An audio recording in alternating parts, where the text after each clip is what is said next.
Outlander recap, Creatures of Habit.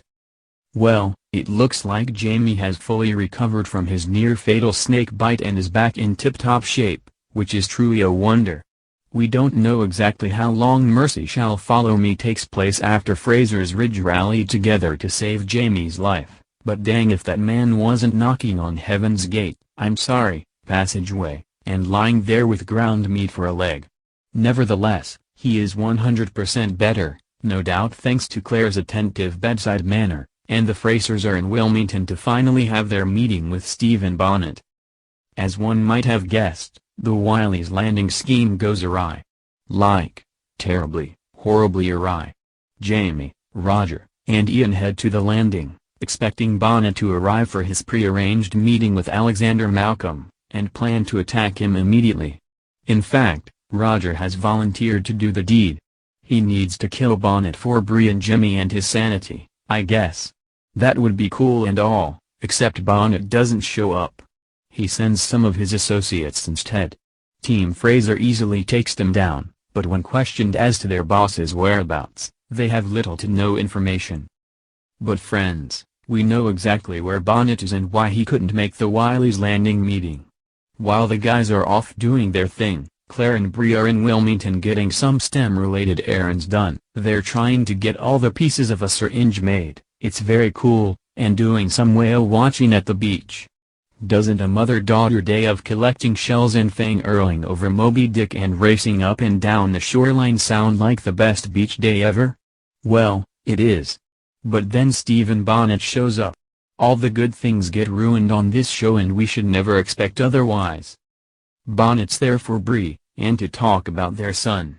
He holds Claire at knife point and then knocks her unconscious. Bree tries to fight him, but he knocks her out too.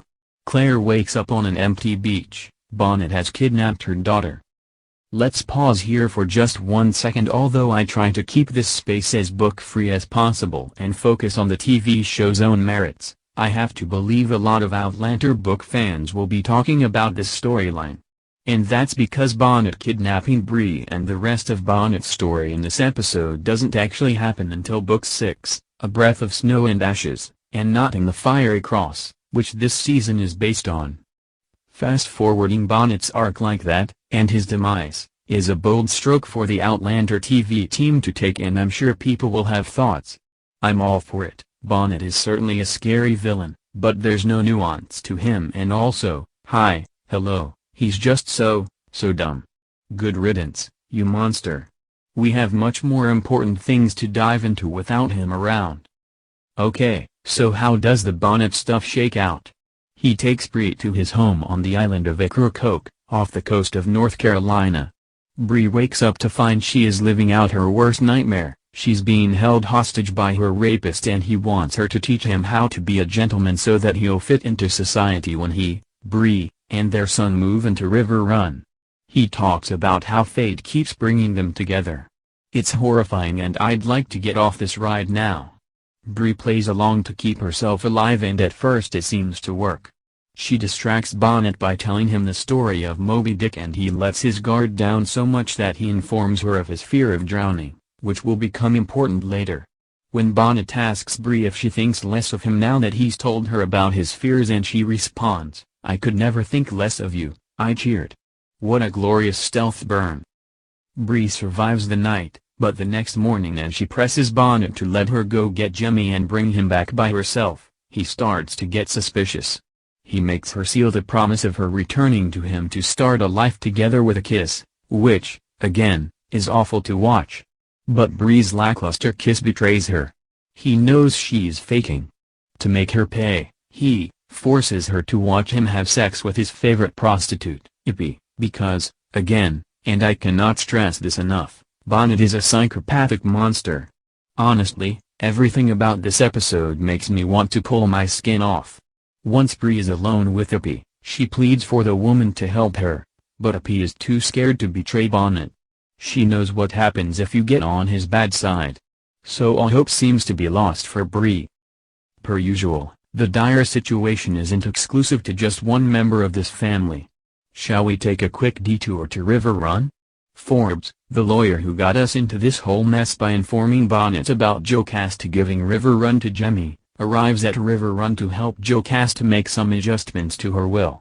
She wants to leave a ton of money for a bunch of family members including Fergus, Marsley, and their kids, young Ian, and even some additional money for Bree and Roger.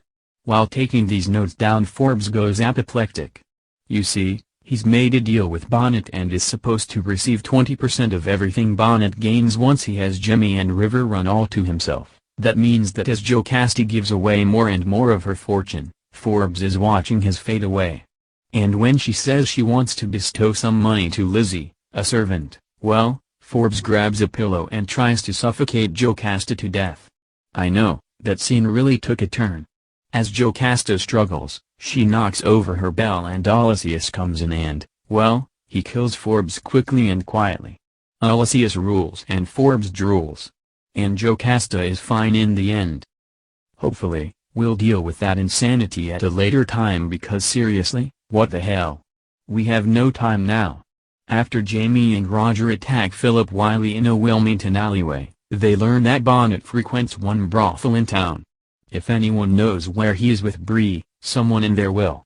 All of this means that Jamie and Claire once again find themselves hanging out in a brothel together. Isn't life funny that way? It takes a little time, but eventually Claire corners Ippy. Dr. Fraser wins her over by fixing her chronic hip pain. Ippy has uneven legs, you see, and Ippy tells Claire how to get to Bree. Claire doesn't know this but she really needs to hurry. Just when you thought Bonnet couldn't get any more monstrous, it turns out he's now into some light human trafficking. He's selling Bree to a sea captain for £6 and we have to witness this captain inspecting Bree, and it is as awful as you'd imagine. And why Bree doesn't run off and immediately go to Cranadon to get the hell out of this time period, I do not know. Just as this captain is going to haul Bree off onto his boat, Team Fraser arrives. The captain and his men scurry off and Roger beats the hell out of Bonnet. It is a sight to see. As Bonnet comes to, tied up on the beach, the Frasers are trying to figure out what to do with them. Of course, Bonnet's fate is left up to Bree. She wants to see him tried for his crimes. Since they all know that Governor Tryon's influence would be greater than any seedy allies Bonnet's made, and that Tryon really owes them for his mistake, which I guess is what we're calling Roger's almost execution now, everyone is on board. Thankfully, Bree gets her justice. Bonnet is convicted and sentenced to death by drowning. That's right kids, now his worst nightmare has come to pass. Bonnet is chained to a post out in the water and will remain there until the water rises and he drowns. As Bonnet waits and waits for the water to come and murder his ass, who should appear on the shore but Brianna and her gun, she shoots him square in the head. Stephen Bonnet is dead. As she and Roger walk off, Roger can't help but ask, Brianna, was that mercy or was it to make sure he's dead? She doesn't have an answer for her husband. You can decide for yourself. But, I mean, it's definitely the second one.